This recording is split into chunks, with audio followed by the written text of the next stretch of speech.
মোদির শাসন থেকে বাংলাকে স্বাধীন ঘোষণা করুন মমতা, ভারত ভাগ আমরা হবে। পশ্চিমবঙ্গের মমতা ব্যানার্জিকে বলবো, আপনি বাংলাকে মোদির রাজত্বের থেকে মুক্ত করে স্বাধীনতা ঘোষণা করুন।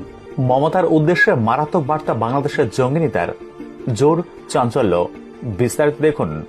মোদির শাসন থেকে বাংলাকে স্বাধীন ঘোষণা করুন মমতা, এমনটাই চাইছেন বাংলাদেশের মৌলবাদীরা। আল কায়দার সহযোগী বাংলাদেশের আনসারুল্লাহ বাংলা টিমের প্রধান জসিমউদ্দিন রহমানী হাফির এক ভিডিও বার্তায় এমনটাই শোনা গিয়েছে, যেখানে তিনি পশ্চিমবঙ্গের মুখ্যমন্ত্রী মমতা বন্দ্যোপাধ্যায়কে বলছেন, মোদির শাসন থেকে বেরিয়ে এসে বাংলাকে স্বাধীন ঘোষণা করুন।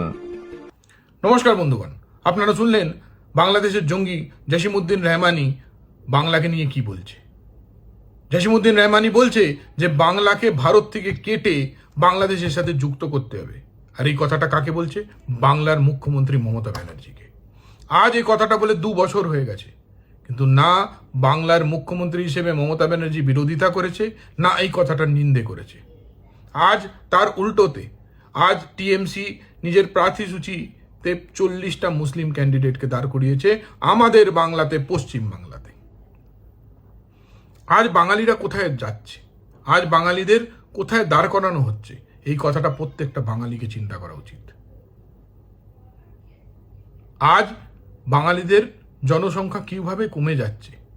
আজ আপনারা দেখছেন 40টা প্রার্থী, কাল হয়তো 80টা প্রার্থী হবে।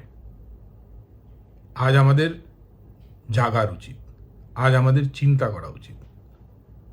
আমার মনে হয় বারে বারে আমরা যে কথাটা বলি সেটা আপনাদেরও বলা উচিত। বাংলা বাঁচান, সেভ বেঙ্গল, সেভ ইন্ডিয়া। বারে বারে চিন্তা করুন আর বাংলাকে এইবার বাঁচান। ধন্যবাদ বন্ধুগণ।